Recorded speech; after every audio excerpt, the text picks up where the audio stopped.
ये पेज बहुत इंपॉर्टेंट है बेटा, क्योंकि इस पेज में हार्डी विनबर्ग ने ये समझाया है, जैसे कि हम लोगों ने पिछले पेज में देखा था कि हार्डी विनबर्ग ये बोलता है कि कोई भी पॉपुलेशन में अगर जीन की फ्रीक्वेंसी, कोई भी कैरेक्टर का जो जीन होता है, कोई भी कैरेक्टर का जो जीन होता है उसमें अगर चेंजेस हो गया तो क्या होगा, जीन की फ्रीक्वेंसी चेंज होगी, जीन की फ्रीक्वेंसी चेंज होने के कारण हार्डी विनबर्ग प्रिंसिपल डिस्टर्ब होगा, और Hardy Weinberg that is genetic equilibrium जब भी डिस्टर्ब होगा तो एक नया कैरेक्टर का डेवलपमेंट होगा उस पॉपुलेशन में, that is formation of a evolution. ठीक है, that is formation of a new species, that is evolution of a species. तो देखेंगे वो क्या क्या फैक्टर्स हो सकते हैं, वो क्या क्या फैक्टर हो सकते हैं जिसके कारण हार्डी विनबर्ग इक्विलिब्रियम डिस्टर्ब होता है। तो देखेंगे यहाँ 5 फैक्टर्स बताया गया है। ठीक है, 5 फैक्टर में सब एक एक करके मैं आपको बताते जाऊंगा, ध्यान से सुनते जाइएगा, है ना, एग्जांपल के थ्रू बताऊंगा। दिस आर जीन माइग्रेशन और जीन फ्लो, दूसरा जेनेटिक ड्रिफ्ट, तीसरा म्यूटेशन, चौथा जेनेटिक रिकॉम्बिनेशन एंड पांचवा नेचुरल सिलेक्शन। एक एक को मैं समझाते जाऊंगा बेटा, ध्यान से समझेंगे क्योंकि क्वेश्चन एक एक चीज से आता है, एक एक जो पॉइंट है उससे क्वेश्चंस बनते हैं। सबसे पहले मैं देखूंगा जीन माइग्रेशन। तो जीन माइग्रेशन को समझने के लिए जैसे देखेंगे, फॉर एग्जाम्पल दो गाँव है, ये एक गाँव है, मैं लिख रहा हूँ गाँव 1, और ये दूसरा गांव है गांव 2। ठीक है, तो यहाँ पर जो पॉपुलेशन है, यहाँ पर जो पॉपुलेशन है इसमें जीन की फ्रीक्वेंसी अलग है, यहाँ जो पॉपुलेशन है इसमें जीन की फ्रीक्वेंसी अलग है। ठीक है, तो अब देखेंगे जैसे फॉर एग्जांपल कोई यहाँ पर जो बहुत सारे पॉपुलेशन है उनमें कुछ पॉपुलेशन जो रहता है वो उठ के इस पॉपुलेशन में आ गया, तो ये क्या हो जाएगा, ये जीन का माइग्रेशन है, तो इसको हम क्या बोलते हैं, migration of a gene, gene migration हो गया। लेकिन अगर ये जीन माइग्रेशन अगर कंटिन्यूअस बना रहा, ठीक है, कि एक गांव के जो लोग हैं दूसरे गांव में आ ही जा रहे हैं, तो ये अगर कंटिन्यूअस रहा तो उसी कंटिन्यूअस जीन माइग्रेशन को हम क्या बोलते हैं, जीन फ्लो बोलते हैं। इसको ध्यान से समझेंगे बेटा, और मेरे समझाने के बाद इस वीडियो को पॉज करके आप एक बार रीडिंग कर लेंगे सभी को। ठीक है, देन तो जीन माइग्रेशन अगर कंटिन्यूअस रहा तो उसी को हम क्या बोलते हैं, जीन फ्लो। तो ये एक चीज समझ आ गया। अब दूसरी चीज, अब देखेंगे जेनेटिक ड्रिफ्ट। अब जेनेटिक ड्रिफ्ट क्या होता है कि पॉपुलेशन का मैक्सिमम ऑर्गेनिज्म, पॉपुलेशन का गांव 1 के पॉपुलेशन मैक्सिमम ऑर्गेनिज्म उठ के इधर आ गया। ठीक है, तो ये मैक्सिमम जब यहाँ पर आ जाएगा तो अचानक से आया, सभी के सभी ऐसे नहीं कि एक दो दो करके आ रहे हैं, तो यहाँ पर अचानक से मैक्सिमम, ठीक है, वो भी अचानक से सडन, अगर सडन यहाँ पर पॉपुलेशन उठ के दूसरे पॉपुलेशन में आ गया तो इसी को हम क्या बोलते हैं, दैट इज ड्रिफ्टिंग।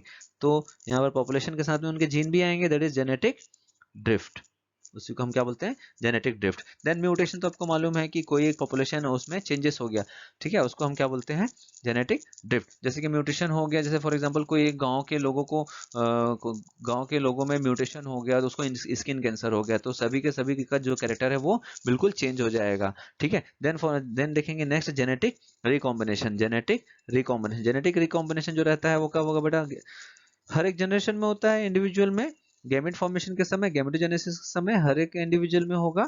ठीक है, तो वो हो गया आपका जेनेटिक रिकॉम्बिनेशन, वही क्रॉसिंग ओवर को ही बोलते हैं, मैं यहाँ पर लिख दे रहा हूँ, crossing over in meiosis of gametogenesis. ठीक है, मियोसिस में जो क्रॉसिंग ओवर होता है उसके बाद दो गैमेट फ्यूज होंगे, फर्टिलाइजेशन होगा, जाइगोट बनेगा, और जो इंडिविजुअल बनता है, भाई सीधी सी मालूम है कि जेनेटिक रिकॉम्बिनेशन, क्रॉसिंग ओवर होगा, गैमेट बनेगा, फर्टिलाइजेशन होगा, तो उससे जो इंडिविजुअल होगा, जो भी ऑफस्प्रिंग पैदा होगा अपने माँ बाप से थोड़ा अलग ही होगा। ठीक है, तो वो भी क्या चीज है, जिनकी फ्रीक्वेंसी अलग हुई ना उस बच्चे में अपने माँ बाप से, तो ये भी क्या जेनेटिक इक्विलिब्रियम को ये डिस्टर्ब कर दिया। ठीक है, तो नेक्स्ट देखेंगे नेचुरल सिलेक्शन। नेचुरल सिलेक्शन जो रहेगा ये क्या होता है, इसको समझने से पहले हम लोग थोड़ा सा ये फाउंडर इफेक्ट देख लेते हैं।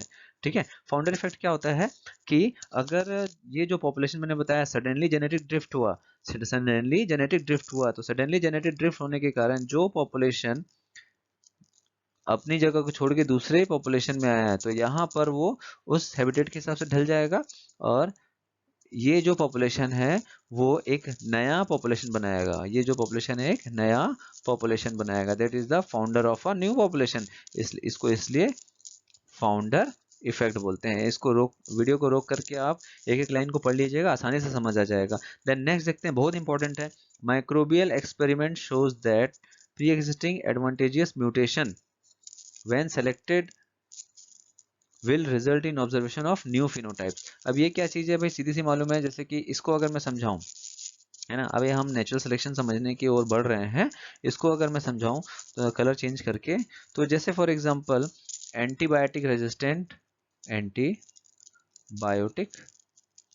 रेजिस्टेंट बैक्टीरिया, इसका बेस्ट एग्जांपल होगा कि एंटीबायोटिक रेजिस्टेंट बैक्टीरिया जो है ये क्या हो रहा है, इसमें भी क्या हो रहा है बेटा, जो एंटीबायोटिक से पहले रेजिस्टेंस नहीं डेवलप होता जिस बैक्टीरिया में, वो मर गए। उसके बाद जो बैक्टीरिया में एंटीबायोटिक रेजिस्टेंट जीन आ गया, तो वो एंटीबायोटिक रेजिस्टेंट जीन पहले वाले बैक्टीरिया में था क्या, नहीं था, इसलिए तो उनकी डेथ हो गई।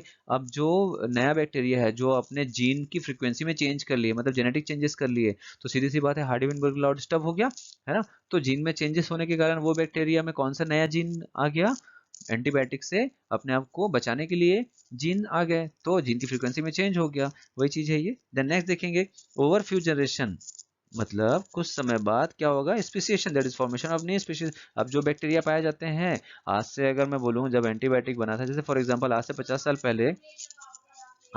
साल पहले जो बैक्टीरिया थे उनमें एंटीबायोटिक रेजिस्टेंट जीन नहीं थे, लेकिन अभी 50 साल बाद जो रहता है एंटीबायोटिक रेजिस्टेंट जीन है। तो वो जो बैक्टीरिया है उसमें क्या है कि जीन की फ्रीक्वेंसी है चेंज हो गई, तो वो न्यू स्पीशीज है, वो that is called speciation. Speciation क्या होता है, it is formation of new species. Natural selection is a process in which, अब आपको मालूम है बेटा कि एक ऐसा प्रोसेस है जिसमें कोई भी ऑर्गेनिज्म एनवायरनमेंट के हिसाब से अगर अपने आप को ढाल पाता है, अपने आप को चेंज कर पाता है, चेंज मतलब वेरिएशन, तो ही वो उस एनवायरनमेंट में अपने आप को फिट रख पाएगा और उसकी प्रोजेनी आगे बढ़ेगी। उसी को हम लोग नेचुरल सिलेक्शन बोलते हैं, जैसे कि डार्विन ने समझाया था। तो सीधी सी बात है, नया एनवायरनमेंट के हिसाब से अपने आप को नए तरीके से एडेप्ट कर पाना, चेंज कर पाना, तो चेंज का मतलब वेरिएशन ही होता है, तो चेंज तभी होगा, ठीक है, जब जेनेटिक चेंजेस होंगे तो ही वो एनवायरनमेंट के हिसाब से अपने आप को चेंज कर पाएगा। तो ये भी नेचुरल सिलेक्शन भी क्या है, एक 5 फैक्टर में से एक फैक्टर है जो कि हार्डी-वेनबर्ग इक्विलिब्रियम को डिस्टर्ब करता है।